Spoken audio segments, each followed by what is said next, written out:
Assalomu alaykum. Bugun ortodoksal lingvistika, an'anaviy tilshunoslik paradigmasining dogmatik chegaralari haqida gaplashamiz. Bugun tilshunoslik bir paradoksga duch kelgan. Til hayotda soniyada million marta o'zgaradi. Lekin tilshunoslik darsliklarida 30-40 yildan beri o'zgarmayapti. Zero biz hali ham fe'lning turlari, gap bo'laklari, so'z yasalishi, fonemalar tasrifi kabi nazariy bloklar bilan shug'ullanamiz. Bular kerak albatta. Lekin bu bilimlar bugungi kommunikatsiya, media, sun'iy intellekt, data, internet, til texnologiyalari uchun javob bera olmayapti.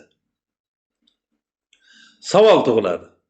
Biz tilni o'rganyapmizmi yoki faqat dars o'tib, dars olyapmizmi? Ha, dars o'tyapmiz. Mana bu dogmatik o'tmishda qolgan paradigma, ortodoksal lingvistika.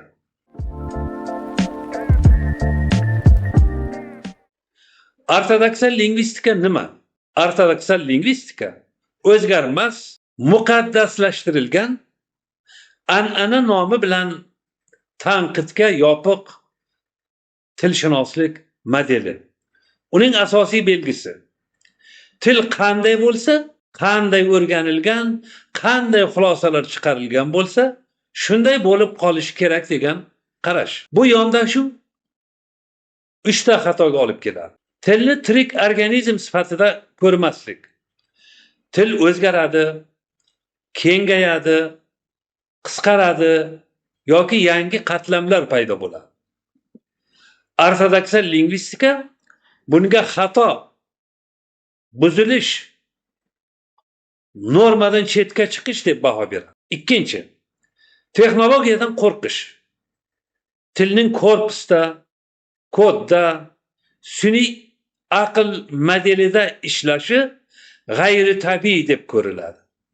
Aslida bu tilning yangi yashash muhitidir. Uchinchi, talabani nazariya botqog'iga tiqish. Yodlash bor, tahlil yo'q.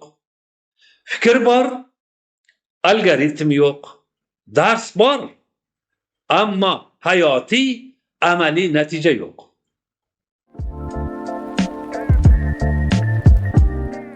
Xo'sh, dogmatik chegaralar qanday ko'rinadi?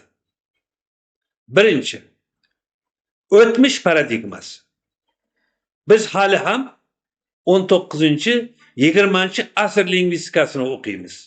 Lekin 21-asr tili klaviatura, ekran, emoji, hashtag, bot, sun'iy neyronlar bilan yashayapti. Ikkinchi, normativ shovinizm.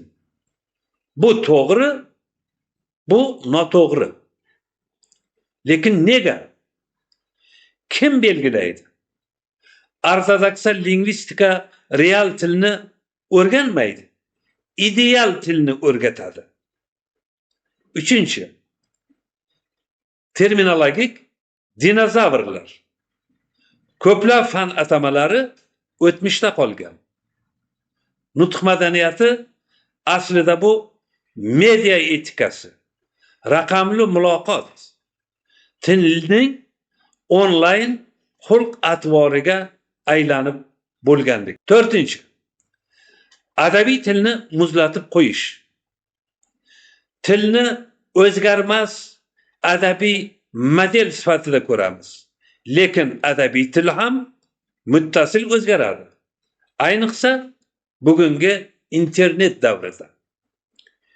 Beshinchi, ilmiy ijodiylikning yo'qligi. Tilga yangicha qarash oson emas. Lekin stereotiplar sodda va qulay.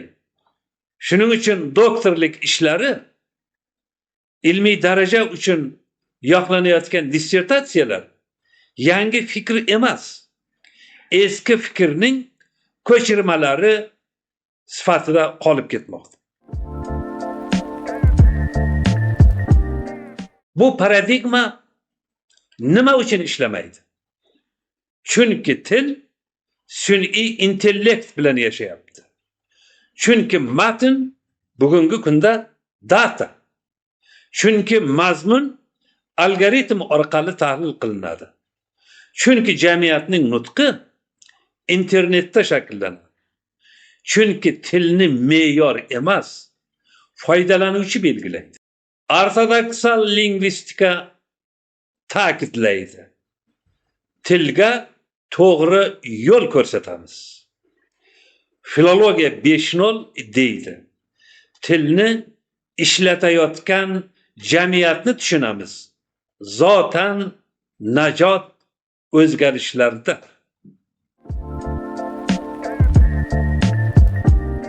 Filologiya 5.0 bu borada nimalarni taklif qiladi?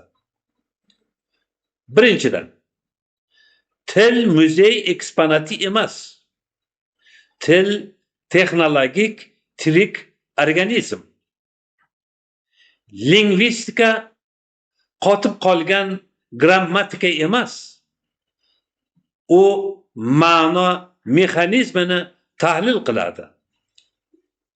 Filolog muallif asarlarining sharhlovchisi emas. Raqamli matn va ma'lumot muhandisi.